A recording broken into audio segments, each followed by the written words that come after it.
Alright, if you've been watching my recent videos, you'll see that recently, for the past couple of months, I've entered somewhat of a tutorial phase, and in a lot of these tutorials, I've been called out for doing a lot of different things, quote unquote, wrong. And some comments are understandable, sometimes I genuinely miss something, but some people don't fully understand the purpose of these tutorials and expect me to make like a 100% flawless system for a video, when in reality, I ain't doing all that. I'm just trying to teach you the concept of how to script some of these systems so that you can expand on your knowledge by yourself. Lord forbid you do anything in a local script. People are acting as if you put something in a local script, you're freaking cooked. That's just not true. There are ways to go around it, and from my perspective, there are instances where putting stuff in a local script can come with some benefits, but I do have to warn you about the potential dangers that sometimes using local scripts can have. So I bring you this video explaining what makes a script exploitable so that you can keep this in mind when I'm explaining different stuff.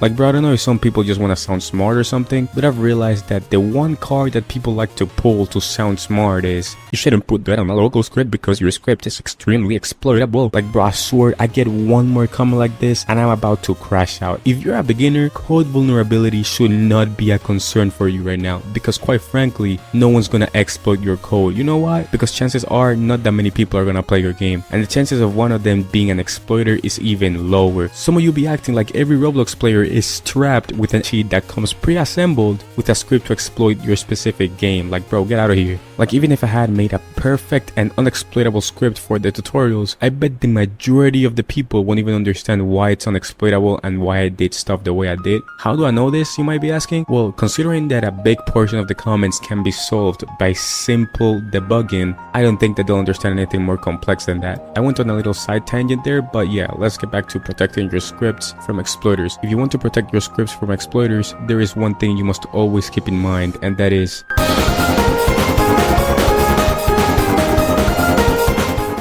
now, a lot of you might be telling me, well, Ludius, you were complaining about people calling you out for using the client, but now you're saying not to trust the client at all. Like, bro, go back and get the context under what I said that. If you're in that stage where you need to concern yourself with script vulnerability, then the rule of thumb is not to trust the client or not to give the client too much power for the systems you're making. And I'll explain what I mean in a bit. Actually, you'll learn this by an example. I made a perfectly visible mistake in my last video where essentially I showed people how to handle their hit detection. I had a local script that pretty much creates the hitbox, and in another server script I handle the damage. I connected them both using a remote function. If you don't know what remote functions are, then you can go ahead and close this video. This video is too advanced for you. So I connected them both using a remote function, but the only problem is that I passed the damage and potentially even the character I want to damage as an argument for the function in the server script. And this is bad according to the golden rule, because exploiters could easily change and utilize this through the client scripts. So they could one-shot any player they want by just changing the number that is being passed through to the amount of damage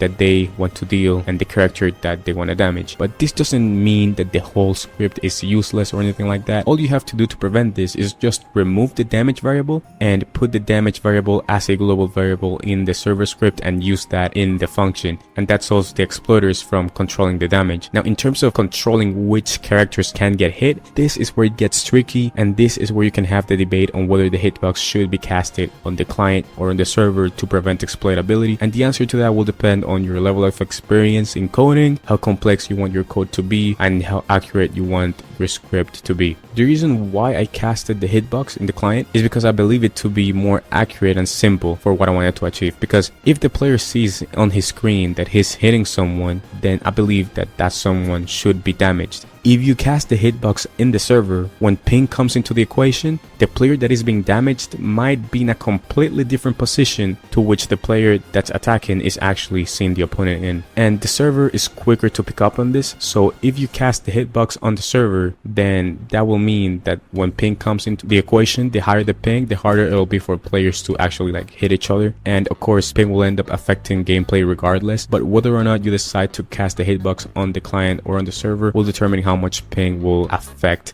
the actual gameplay. Now you see why I don't explain this in a beginner's tutorial. The easiest way to add some sort of protection if you decide to cast the hitbox on the client is checking in the script where you receive the invoke from the function. What do you check for? You check for the distance between the player that damages and the player that is being damaged, and if they're outside of a range of X studs, then you just make the code not run. Now, what I believe to be the best alternative for you to make the most accurate hitbox cast on the server, meaning the hitbox casted in the position where your caster player actually is and not where the delayed server think it is. I say delayed, but it's delayed in relation to the client at least. What you'd have to do is get the actual C-frame of the casting player's character from the client's point of view first. So you'd have to use a remote function to return the C-frame of the humanoid root part from the client, and once you have that, you use that C-frame for the position of the hitbox when you cast it, and then you just do what your hitbox is supposed to do. Why do you have to get the position of the player's character from his point of view? Because on the server his position is slightly delayed, so if the player is moving, the hitbox might get slightly misplaced. If you don't do this, the client will think that he's casting the hitbox where he's actually at, but in reality the hitbox will be casted where he was half a second ago. Or I guess it also depends a little bit on the ping that the player has, but